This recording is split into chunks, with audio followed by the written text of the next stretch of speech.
एक बार फिर नासिक की बात करते हैं। नासिक में अस्पताल के बाहर ऑक्सीजन की बर्बादी होती रही और अस्पताल में मरीज ऑक्सीजन की कमी की वजह से तड़प तड़प कर काल के गाल में समा गए। ये लापरवाही इतनी भारी पड़ी कि 22 मरीजों की यहां पर मौत हो गई।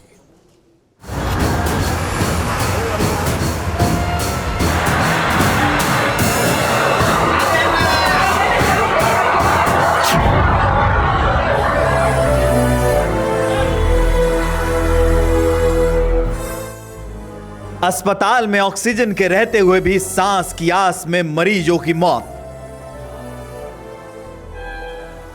अस्पताल के बाहर जमीन पर ऑक्सीजन का बादल छाया रहा और अस्पताल के अंदर ऑक्सीजन की सप्लाई ही रुक गई। नतीजा 22 कोविड मरीजों की मौत। रोते बिलखते बदहवास के लोग उन मरीजों के परिजन हैं जिनकी जिंदगी की डोर ऑक्सीजन सप्लाई की पाइप से जुड़ी थी।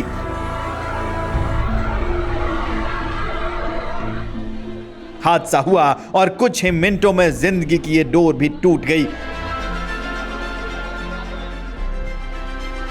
नासिक के जाकिर हुसैन अस्पताल में ऑक्सीजन टैंक में लीकेज की वजह से ऑक्सीजन बर्बाद हो गया और अस्पताल में ऑक्सीजन सप्लाई रुकने से कम 22 मरीजों की मौत हो गई।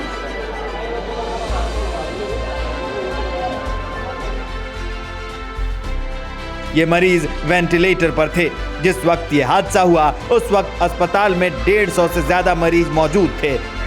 इनमें से कई मरीजों की हालत गंभीर है। आनन फानन में मरीजों को बाहर निकाला गया। गंभीर मरीजों को कुर्सी में बिठाकर ऑक्सीजन सिलेंडर के जरिए जिंदा रखने की कवायद शुरू की गई।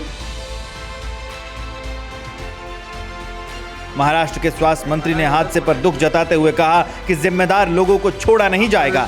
यानी जो नासिक में जो टैंकर आया था उसको उसके वॉल्स लीकेज होने की वजह से ज़रूर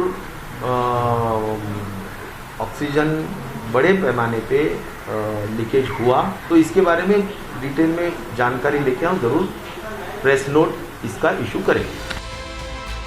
वहीं महाराष्ट्र के पूर्व सीएम देवेंद्र फडणवीस ने इसे बड़ी लापरवाही बताते हुए विस्तृत जांच की मांग की है। नासिक की जो घटना हुई है ये बहुत ही भयानक इस प्रकार की घटना है। जिस प्रकार से ऑक्सीजन के लीकेज से वहां पर मृत्यु हुए है, अभी प्रथमतः कहा जा रहा है कि 11 लोगों का मृत्यु हुआ है। मैं ऐसा मानता हूं कि बहुत ही विचलित करने वाली ये सारी घटना है।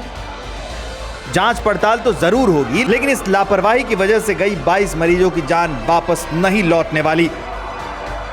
सवाल यही है, इन मौत के गुनहगारों को कब सजा मिलेगी? संकट की घड़ी में ऐसी लापरवाही रोकने के लिए क्या कदम उठाए जाएंगे? इस अस्पताल में जो टाँकी बिठाई गई थी उस टाँकी का कॉक डैमेज होने की वजह से सवेरे प्रेशर नीचे आ गया। इस वजह से इन्वेजिव वेंटिलेटर पे जितने भी लोग थे उनको ऑक्सीजन टाइम पे मिला नहीं। अभी उसी टाँकी से सप्लाई हो रहा है, लेकिन इस दौरान जो प्रेशर कम हुआ उस वजह से यह हादसा हुआ है।